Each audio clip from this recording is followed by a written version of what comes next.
why I'm...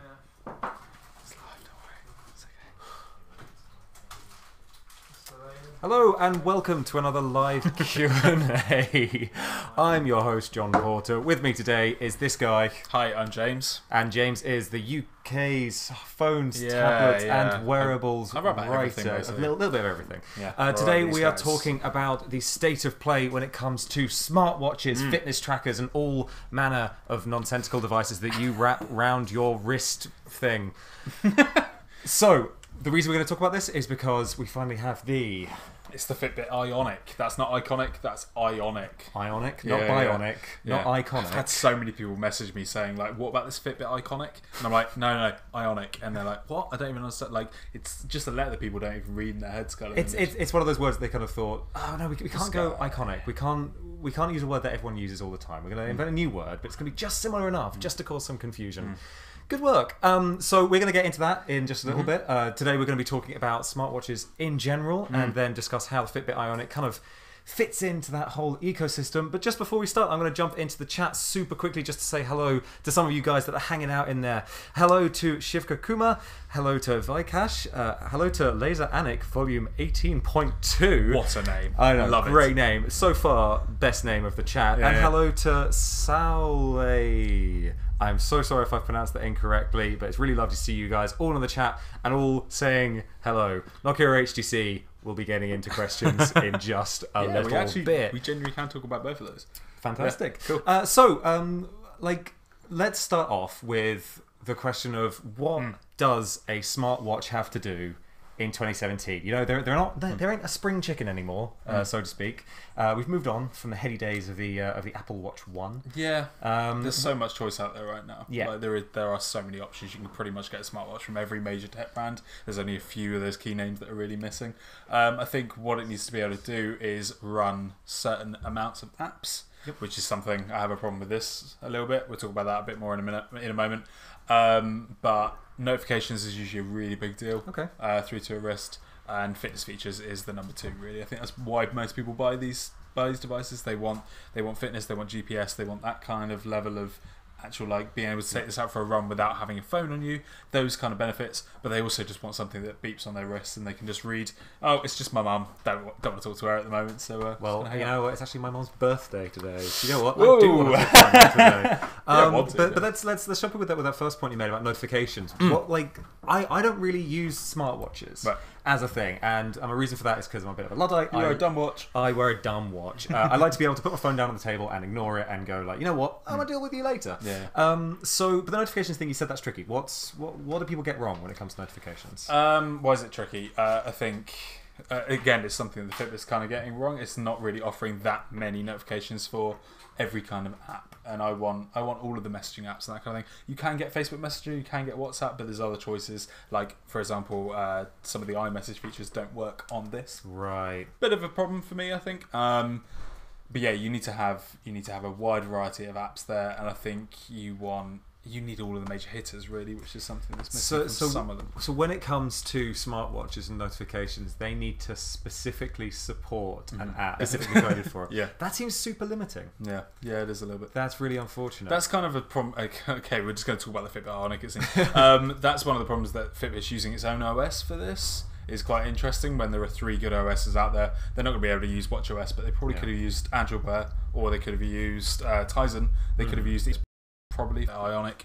And I think that's kind of limited the Ionic a little bit and made it feel much more like a fitness watch rather than a smartwatch, which is one of my problems with the actual device itself. Yeah, that's fair enough. If you've got any questions or anything as well, by the way, let us know in the comments. Absolutely. We're going to be jumping into your comments in a little bit to answer. No, we're going to ask any questions. I'm going to ask the questions here, mister. Yeah, you are. And we're going to answer your questions from the chat. So, and then, like, in terms of fitness features, you know, like, what is... what's the base level? Yeah, what's the base level, and then what are people doing that's like a little bit above and beyond that's more interesting? Sure. Now you really want a heart rate tracker in every wearable that you buy, I think. Like, for example, the Fitbit Charge, for example, didn't have a heart rate tracker in it, the original one, and we're talking 3-4 years ago for that. Then they brought out the Fitbit Charge HR, and now it's a standard feature in the Fitbit Charge 2. So that shows how that kind of tech is really standard. Again, Fitbit Ionic has it just built in. You don't even really question that it wouldn't have it. Another thing that I think most people need in their fitness wearables is probably GPS now. Some Fitbit trackers don't have that, but they do usually allow you to use your phone for GPS. So what's the advantage of having GPS in a fitness tracker? It's just more accurate if you've got it actually in the... Oh, so it can measure like not just like steps from like the movement, but it can also kind of like track distance and then like, exactly. You're going to get an accurate reading of wherever you've been, and then you can look back at it at a later date, and you can look back and see where you've been and that kind of thing. It's better for mapping, and if you're really into running, it's going to be the perfect amount. You're going to be able to run the perfect amount of distance rather than going, how many steps have I done? Which isn't really that accurate for most people. So do most fitness trackers do the step counting? All fitness trackers pretty much do step tracking. And then some do GPS features through your phone, but that means you have to take your phone out with you, and you can't just take your watch. So for example, this has 8 GB of storage on it, so you can put music on this, attach your Bluetooth headphones to this, GPS built in. You can literally leave your phone at home and you can go running with it if you want to. Okay. Quite a big benefit if you don't want to be running around with a chunky phone in your pocket or want it like flying around. I'm always worried that it's going to run out, like it's going to jump out of my pocket. It's going to fly around. Christy June says, I think it should measure your blood sugar and alert diabetic people. Are there any on the market at the moment that do measure your blood sugar? I don't think there are any commercially available. I think there are some, like I think some companies are doing experiments on that kind of thing.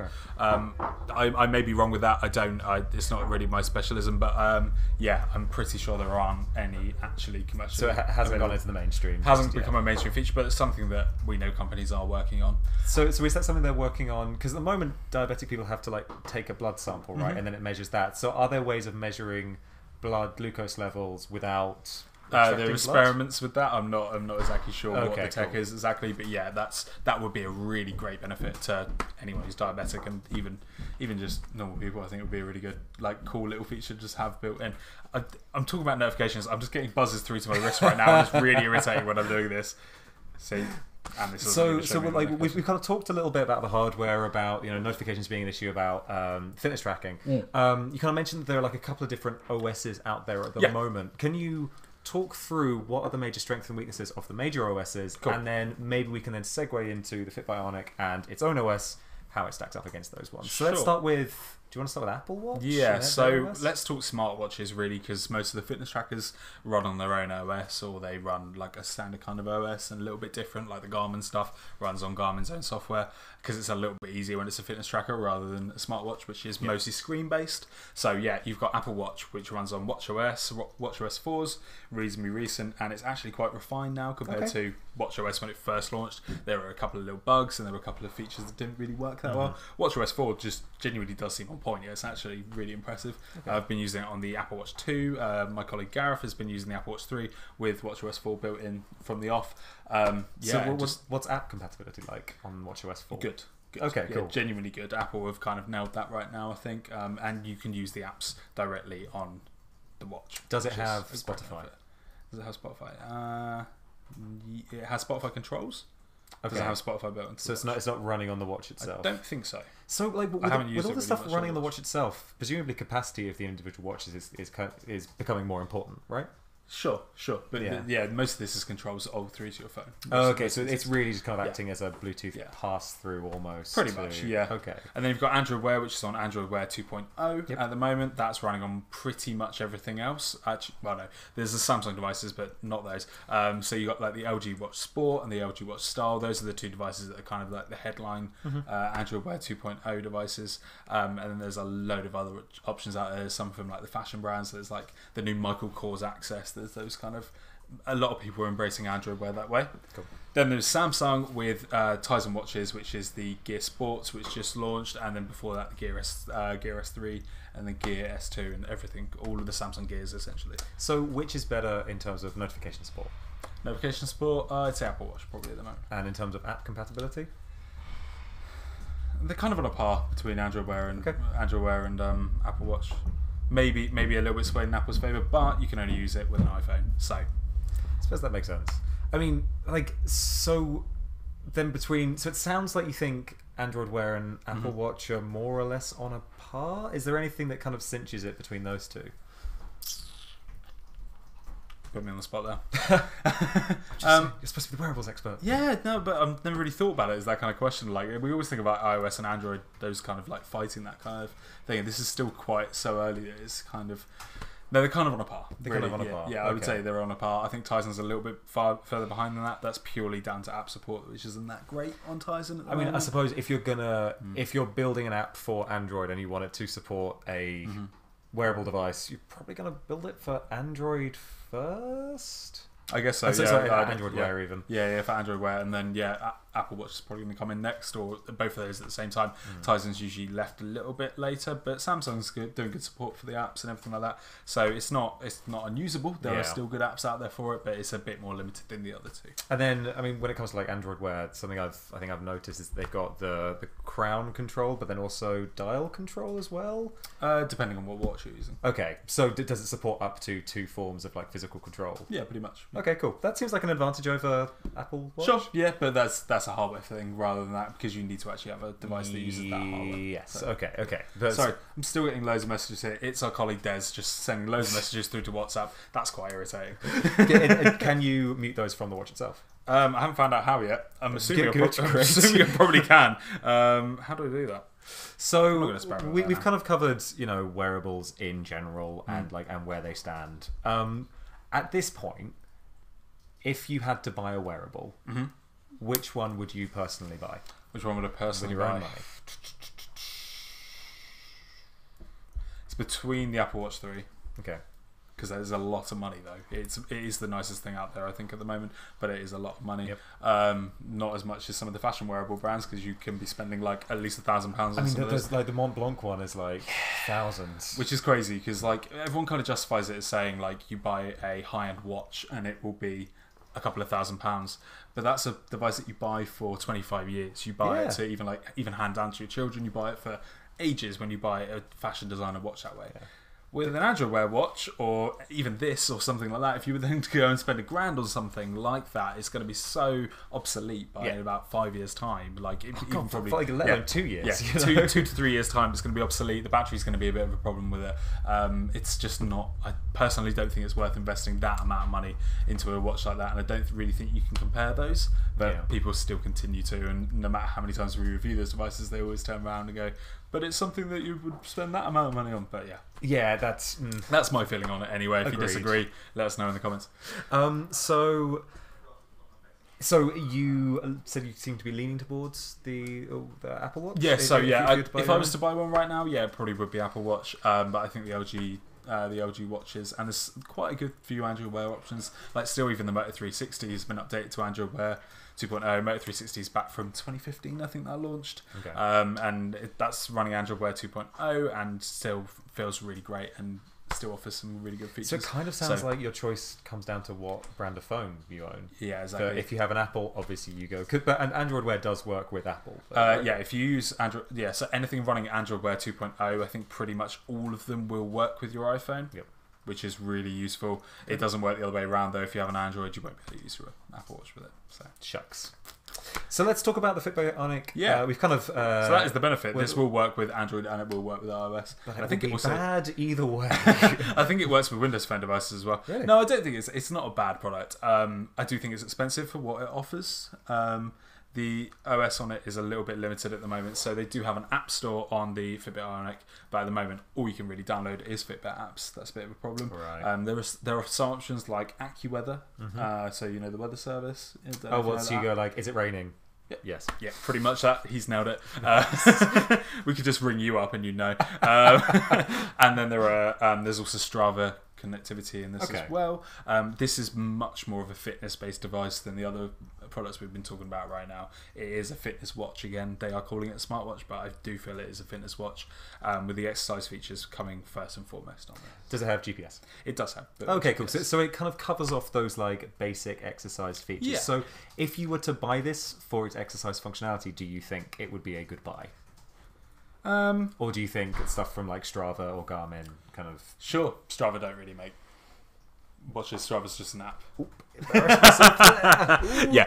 Yeah, there are specific running watches that are probably better. This is probably one of the better all-rounder products. Okay. So in terms of like doing the swim tracking and it does strength tracking and all that kind of stuff. How to do strength tracking? I don't really fully understand the strength tracking at the moment. That's not something I've actually tested out. But I've done like, for example, the for just doing workouts at home. There's a mode specifically for that, which will just trace your steps and then trace your heart rate and that kind of stuff. Oh, okay. It won't track distance. Does it track reps? Like, if I pick up a set of dumbbells, does it come up saying sit gains once I've hit like 10 No, reps? it hasn't said sit gains to me yet. No, maybe I haven't had enough good sit gains. Alright.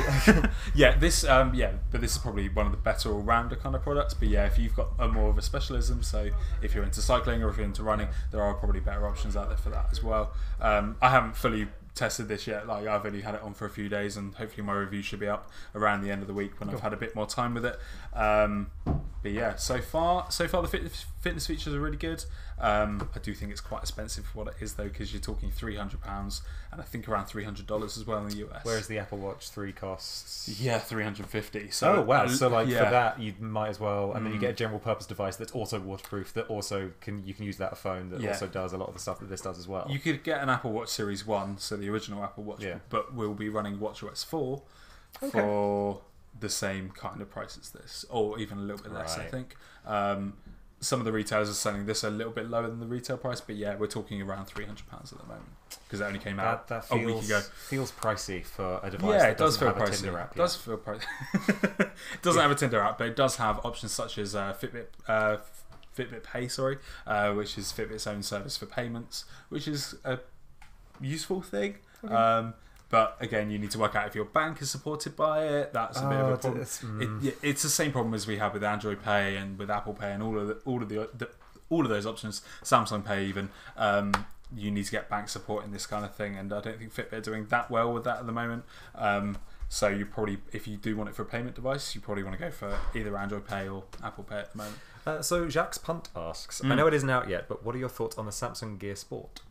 I haven't actually tried it yet. That's a shame. Yeah, from looking at some of the specs on it, my colleague Basil, who you know well from these live streams, has tried it out. So we'll have to ask him next time he's on the live stream. Yeah, at the moment though, it looks like a really good upgrade. I think so. Cool. Another question, this time from Jacob Peak. Thoughts of the Fitbit Ionic versus the Blaze? Oh, I haven't used the Blaze in quite a while. When did that come out? That was 2016, 2015. The Blaze was fitness focused, but doesn't come with anywhere near as many features. So, for example, GPS isn't built into the Blaze. I think the design on the Ionic is much nicer. I don't particularly like the design on the Blaze, but I see so many people wearing it. So people clearly do like it. Do you know what it looks like? It's the Fitbit where you can like pop the screen out of the main strap. Oh, is it the one where it just shows like a very small rectangular screen when it's in the strap? It's a similar size to that. Oh, then in which case I don't know why this show's become me educating John. Yeah, it looks reasonably similar to that, but it's much thicker, and you can like pop it out the display. I think this looks a lot slicker personally, but the Blaze is a lot cheaper now. I think you can probably get that for around £200, even a little bit less than that. So, in fact, I think it's much less than that. So yeah, you're probably better off going with the Blaze at the moment if you want those fitness features. But if you want the high end, really nice device, this is it. The Ionic, and it's new, it's shiny. It's probably going to be supported for longer, I'd imagine. Being a new and newer device. Yeah, it's not really something you have to worry about too much with Fitbit devices. Like they're still supporting devices. They've been going 10 years now, and they're still supporting those older devices. Okay. So yeah. Yeah, I don't really think it's a massive deal. We just received a price clarification on the Apple Watch 3 from someone called Gareth Beavis. Oh, really? I believe it's from St Albans. Hi there, Gareth. Thank you so much for watching. The Apple Watch 3 costs £392 for the non-LTE model. A nice price. $329. The Apple Watch 1, however, is £249. Yeah, cool. So around that kind of price. So yeah, the Fitbit Ionic is like an extra £50 over the Apple Watch Series 1. I think that's going to be a kind of problem for this device. I don't think this competes with that kind of level. So it doesn't compete with that level of style, at least. They're playing with the big boys. they are playing with the big boys and where they're going to win with the big boys. But it also has the Fitbit name, which people really do seem to resonate They do. with. I mean, like, speaking, like, anecdotally, my parents are both Fitbit users, and Fitbit to them is, like, synonymous with, I don't think they'd ever say fitness trackers, I think they'd say Fitbit. It's kind of become, like, the Q-tip, the Hoover of Fitbits. The Hoover of Fitbits. The Hoover of Fitbits. You mean the Hoover of Fitness trackers? A bit of sense. I've got another question here, this time from the British Unknown. Hi, thank you so much for watching.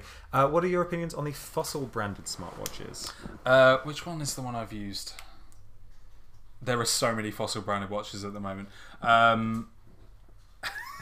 There are so many comments from Gareth right now. Thanks for those, Gareth. Really appreciate it. Useful. From the Fossil watches, I've used I think it's the Q Founder is the one that I've used.